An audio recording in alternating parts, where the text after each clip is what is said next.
तपाईँ एउटा सबल यो देशको इन्जिनियर जस्तो मान्छे यो राजनीतिभित्र कसरी हुनुभयो? राजनीतिमा उभिएको छैन अहिले पनि। राजनीतिमा उभिएको होइन, मलाई काम गर्न आउँछ, काम गर्न दिनु भनेर काम गर्ने मात्रै हो। म एउटा शिक्षक हुँ। हामीले पटक पटक पटक यो देशको शिक्षा सुधारको निमित्त शिक्षक महासङ्घद्वारा आयोजित कार्यक्रममा हामीले आन्दोलन पटक पटक गर्दै गयौँ र प्रधानमन्त्री हुँदाको कार्यकालमा गऱ्यौँ, शेरबहादुर देउवा प्रधानमन्त्री हुँदाको कार्यकालमा गऱ्यौँ, केपी ओली प्रधानमन्त्री हुँदाको कार्यकालमा गऱ्यौँ। जब जब उनीहरू विपक्षमा जान्छन् तब तब शिक्षकका माग र मुद्दाहरू असल शिक्षा के शिक्षा भनेर नारा दिँदै हिँड्छन्। जब सत्तामा पुग्छन् सबै दलका निमित्त शिक्षकहरू जहिले पनि प्रतिपक्षमा हुन्छन्। नेपालको शिक्षाको स्तर उकास्नको निमित्त यहाँको भिजन के छ?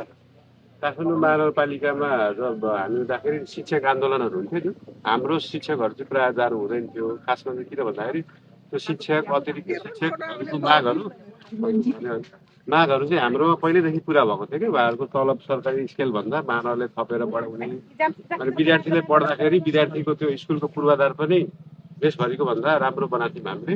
र शिक्षामा सिप बुक फ्राइडे भन्ने थियो क्या, भनेको स्कुल पढ्न जाँदाखेरि त्यो पढाइ बाहेक पनि अर्को स्किल सिकेर जानुहुन्थ्यो उहाँहरूले।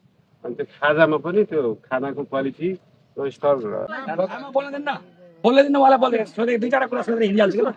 आमाको माया।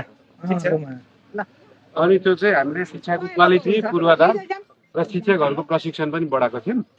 त्यो भएर चाहिँ त्यो जुन क्वालिटी सरकारी स्कुलमा थियो त्यो चाहिँ एकदमै सुधार भएको। हाम्रो मन्त्रीदेखि प्रधानमन्त्रीको सोर्स लाएर फोन आउँथ्यो कि हाम्रो सरकारी स्कुलमा भर्ना गराइदिनु पर्यो, उ गर्नु पर्यो भनेर। त्यही सरकारी स्कुलको त्यही क्वालिटी अफ एजुकेसन त्यही चिज चाहिँ देशैभरि गर्न सकियो भने शिक्षामा सुधार हुन्छ। शिक्षामा सुधार हुन्छ। तपाईँले शिक्षामा काठमाडौँमा गरेको सुधार, तपाईँ कार्यकारिणी स्थानीय सरकार प्रमुख हुँदा जति सजिलो छ यस क्षेत्रबाट निर्वाचन जितेर जाने हुँदा सङ्घीय संसदमा पुग्नु होला, तपाईँ विजयी हुनुहोला, यहाँलाई शुभकामना पनि छ। तर तपाईँ भोलि भावी प्रधानमन्त्रीको रूपमा घोषणा हुनुभएको छ, प्रधानमन्त्री पनि हुनुभयो भने तपाईँलाई हिजो नगरपालिकाको मेयर भइरहँदा जति सजिलो थियो त्योभन्दा महा अप्ठ्यारो बनाएको छ नि त नेपालको संविधानले। त्यति शर्त हामी देख्दैनौँ। त्योभन्दा सजिलो चाहिँ हुन्छ किनभने महानगरपालिकामा 162 जना जनप्रतिनिधिमा म एक्लो थिएँ, तर सदनमा जाँदा त कमसेकम 51% भयो, अब बढी भयो भने त कमसेकम हाम्रो सांसद त हुन्छ जुन महानगरमा थिएन।